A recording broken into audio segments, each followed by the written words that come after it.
EC Comics produced work by the most outstanding collection of artists in the 1950s. No other publisher at the time could compete with EC's talent. Wally Wood, Jack Davis, Graham Ingalls, Al Feldstein, Frank Frazetta, Al Williamson, and Harvey Kurtzman, among others. My personal favourite horror artist at EC Comics is a master of vengeful, rotting corpses and paranoid psychosis, adding to some of the most iconic moments in comic history. His work deserves to be remembered alongside the great comic artists of all time. It's time to explore the art of Johnny Craig. Johnny Craig was on the right path for entering the world of comics at 13 years old. He got an after-school job as an assistant for cartoonist and comic book artist Harry Lampert. Lampert, at 16, worked for Max Fleischer on the production of cartoons Betty Boop, Coco the Clown, and Popeye. But Lampert is most well known for being the co-creator of The Flash. In 1939, Lampert was working on The King, Master of Disguise for All American Comics. As Lampert's assistant, Johnny Craig was paid $1 a week to keep the filing up to date, erasing pencils, drawing panels and borders. Lampert introduced Craig to a larger range of art outside of cartooning by taking him to the Metropolitan Museum of Art in New York City. Craig especially had an affection for the art of Matisse, Monet and Van Gogh. But after the Japanese attacked Pearl Harbor, Lampert left for military duty. Comic artist, writer and editor Sheldon Mayer took Craig on as a letterer for his daily newspaper comic strip, Scribbly. When Johnny finished school in 1943, Mayer took him on as a full-time staff member. His duties included paste-ups, lettering and corrections when needed. Johnny joined the army and saw some action in Germany and wouldn't come back until 1946. He got back into comics, doing freelance work for Western and crime comics at numerous publishers. Johnny started working at EC, known back then as Educational Comics, who would change their name to Entertaining Comics. He went on to create Moon Girl at the publication for Max Gaines, but after Gaines died, his son Bill took over.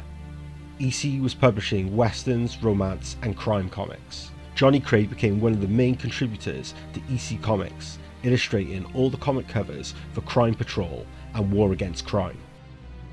Also doing cover and interior work for western titles, Saddle Justice and Gunfighter. Johnny Craig struggled with deadlines and putting out the amount of work Bill Gaines required each month. This was a problem that lasted his entire career. EC Comics legend Al Feldstein shared a studio with Johnny, and both collaborating with each other in an effort to work faster. It didn't really resolve the issue, and both artists returned to their usual routine of producing work by themselves. Johnny Craig had the ability to create visually striking pieces of art with his covers. With just one image, he was able to tell a story by capturing a moment rich with narrative. Even though he didn't sign this piece, his cover for War Against Crime, Issue 1, is distinctively Craig, laying the foundations of intrigue, upping the violence with a room full of dead bodies, planting the seeds of imagination in the EC readers. Delicate, precise and confident line work being a laborious signature technique of Johnny Craig. Craig had this remarkable skill of showing natural gestures from characters interacting with each other, their environments and situations. This played on one of his major artistic influences, the work of iconic comic artist Will Eisner. Well, you know what, a funny thing to me, I have always thought, people who say, well, it's just a comic book, I've mentioned this before so many times. If Shakespeare and Michelangelo were alive today and decided to collaborate, if they said, let's do a comic strip, and Shakespeare said, I'll write it, and Michelangelo said, I'll draw it, and they did, would anybody say, well, I'm not going to read that, it's just a comic book? You're absolutely right. We are, in our society, we are victims of a self-imposed categorizations.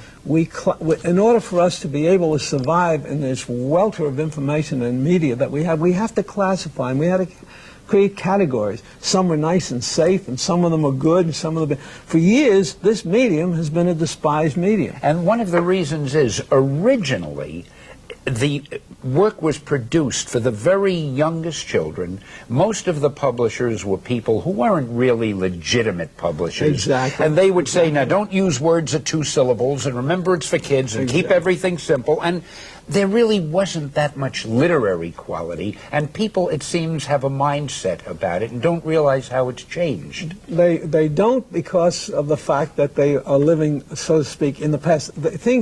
Most of the people in our society have cultural police who tell them what is good. A critic, a paper hires a critic, and the critic says to them, this is a good play, or this is a bad play. And they either go or they don't go based on what the critic said. They have no way of making a choice. They haven't got time to make choices. They haven't to make time to study.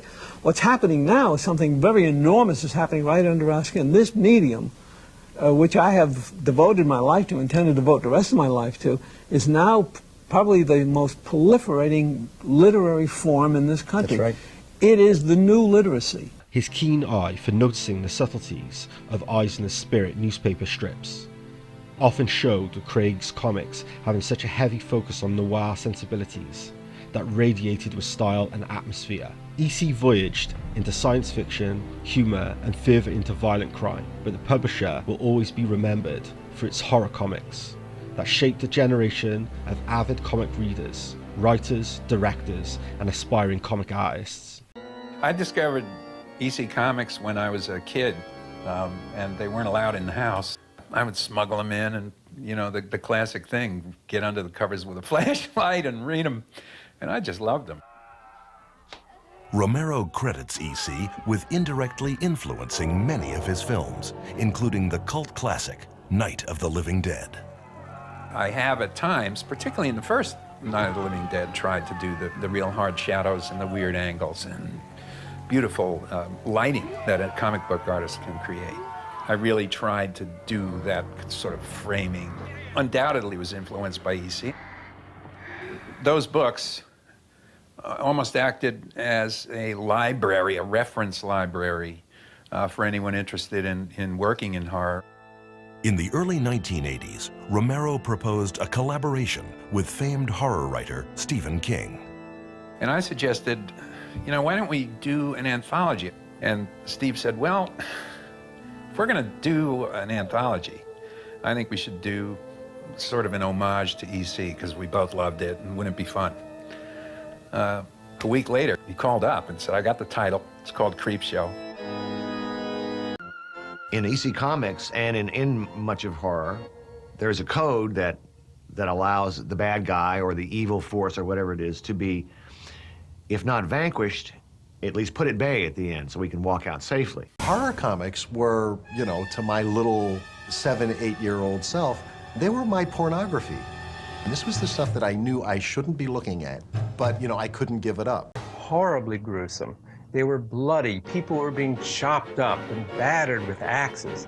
And I'm 9 or 10. I'd never seen anything like this. It was amazing. Johnny Craig's EC contribution is one that spread across many titles, from Two-Fisted Tales, crime and suspense stories, and The Haunt of Fear. He also did work on EC's most celebrated and popular comic title, Tales from the Crypt. But Vault of Horror is the title I most associate with him.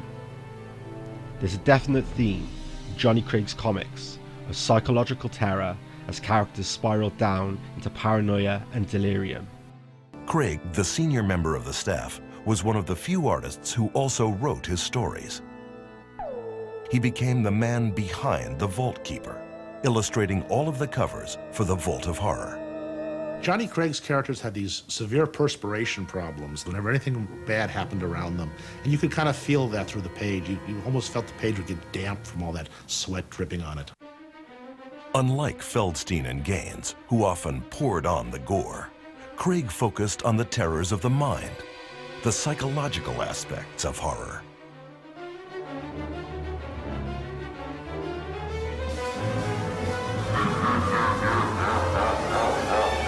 Craig also had a fondness for doing stories about vampires, zombies, and voodoo. He relished in capturing the rotting flesh and reactions of all those who found themselves confronted with the living dead.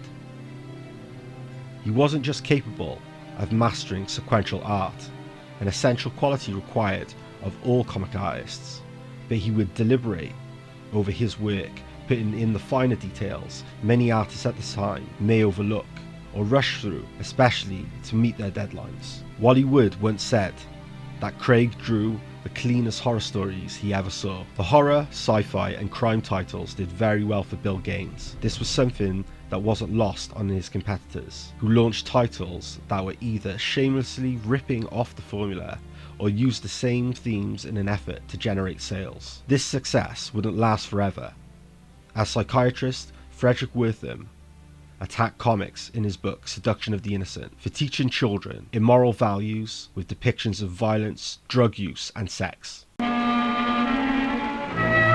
When I was a boy and played with the gang, we did a lot of things. We roasted potatoes and went on expeditions. We tipped over garbage cans now and then. We wrote nasty remarks about the teacher on the sidewalk.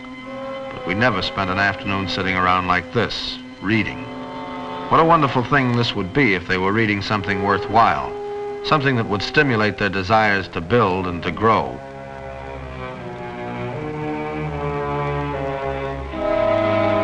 But they're not reading anything constructive. They're reading stories devoted to adultery, to sexual perversion, to horror, to the most despicable of crimes.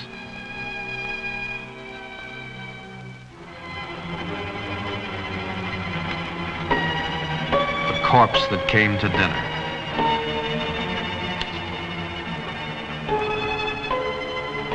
One of the wonderfully appealing things about children is that they haven't yet come to the age where reality and unreality are divorced.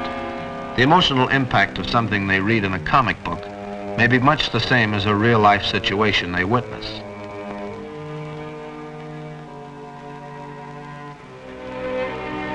This one's a poem. I think you should hear it. The draining rain sprays the pane tenderly. The whistling wind winds round the weeds tenderly. And I come to you with arms out wide and one thought inside of me. So I take your lips, I take your heart tenderly. Maybe you can accept this fact, maybe not. But it is a fact, and I'll prove it to you later in the program. Horror and crime comics upset kids. I'm not talking about any subtle distortion of their emotional makeup. I think that occurs too. But there's a more noticeable, immediate effect.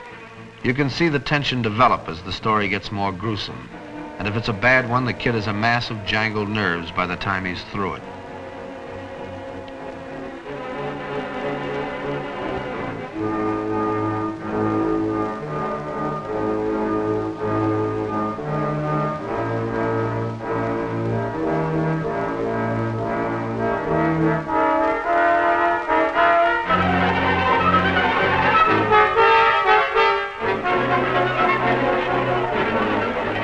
He wasn't going to hit you. He just wanted to know what it would feel like to almost knock someone's brains out. In 1935, Wertham was involved in the defense of notorious cannibal serial killer Albert Fish, declaring him insane. Wertham was concerned of the effects media would have on a person who commits violent crimes, which would lead Wertham to speak with Jack Koslow, who was a member of the Kill for Thrills gang, most commonly known as the Brooklyn Thrill Killers. In the summer of 1954, this gang of Jewish teenagers went on a frenzy of torture, humiliation and murder. Jack Koslow was the oldest of the boys, being 18 years old at the time of the crimes, and during Wertham's conversations with Koslow, who revealed that the boys purchased the whips that he used on victims from either Uncanny Tales or Journey into Mystery, but he couldn't remember which. It was clear to Wertham what escalated Koslow's desire for sadistic violence. As Wertham stated when discussing Koslow, he told me that he had read every volume of the Nights of Horror and had been fascinated and emotionally overwhelmed by them. The Nights of Horror were cheaply made underground bondage and sadomasochism zines. The investigative efforts of Craig Yoe, we now know that Joe Shuster, co-creator of Superman, had his own secret identity, as he was the illustrator of this work. Finding the issues of Nights of Horror wasn't as accessible as mainstream comic books. It had a low print run and was sold under the counter at various locations in the Times Square area. The government were trying to crack down on the circulation of pornography around Times Square and took the case to the Supreme Court, who decided that these books were to be destroyed. Wertham ignited a parental fear in American society as mothers, fathers and children gathered in their communities to have comic book burn-ins.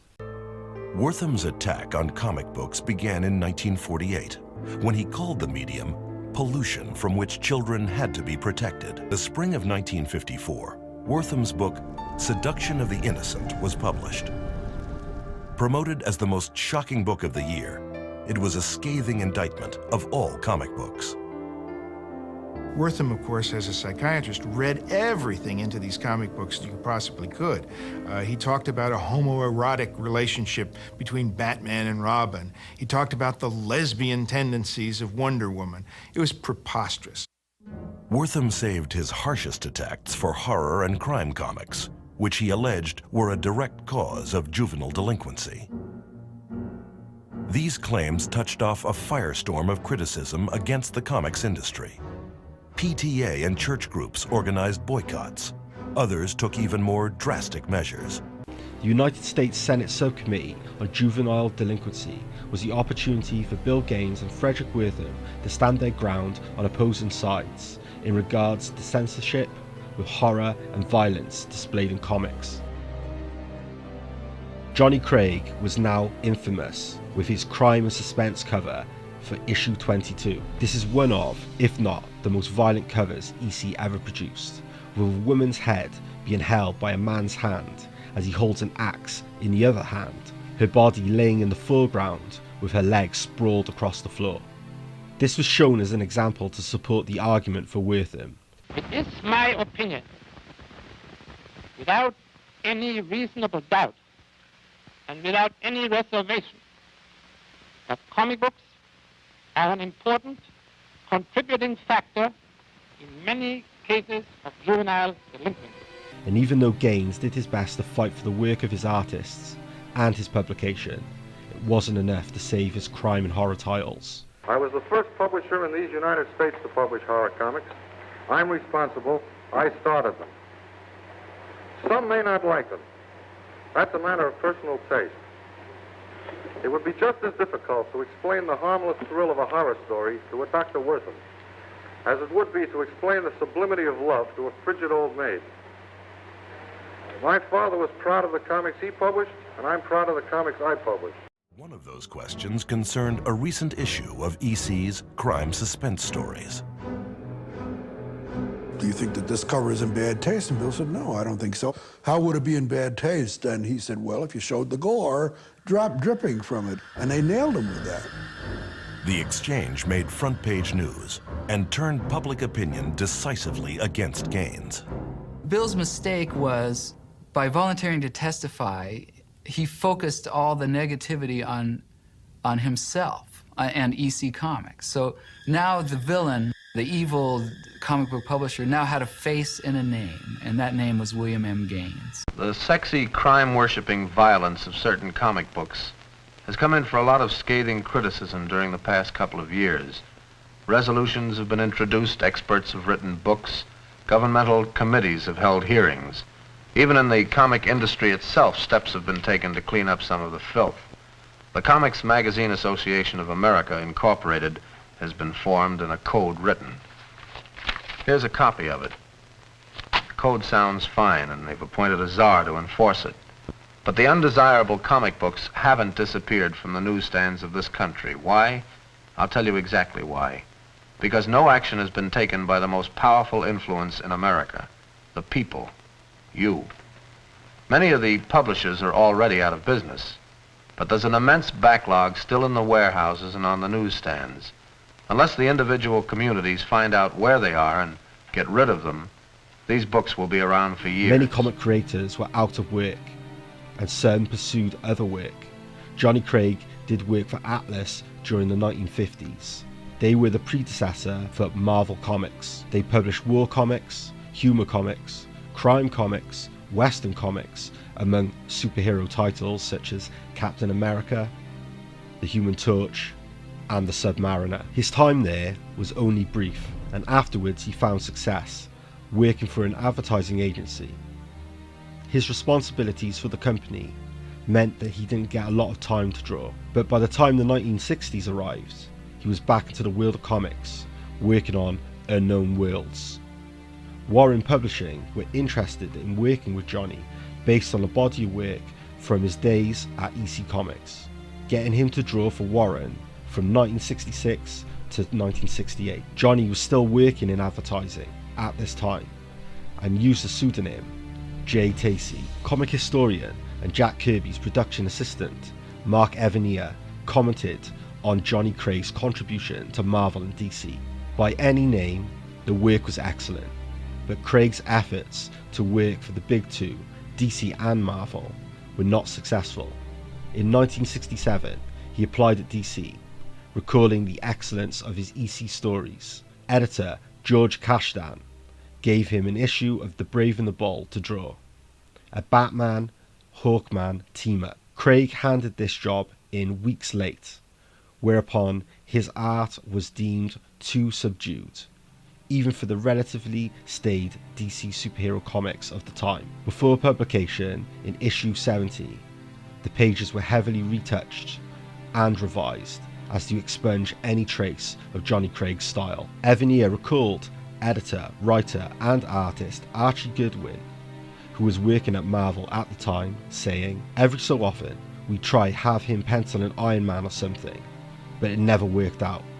He couldn't draw superheroes the way they wanted, and he couldn't hit the deadlines of a monthly book." Johnny Craig penciled and inked Iron Man issue 2 and a story in Towers of Shadows issue 1, which was significantly retouched by John Romita for Marvel Comics. Craig would be mostly known as an inker in this period, although he did manage to do both penciling and inking on some more Iron Man issues. Craig retired in the 80s, only doing private commissions for fans and fanzines. If you are looking for collections of Johnny Craig's work, the EC material by Fantagraphics is your best bet. These collections are focusing on artists including Johnny Craig, which are available at comic shops as well as online. There are a number of EC collections available online, older material being reprinted numerous times. Make sure to also check out Craig Yo's book, The Horror, which features a great history on horror comics of the 50s, as well as reprinting wonderful pieces of art and covers, including the work of Johnny Craig. So until next time, like, subscribe, and keep living in fiction.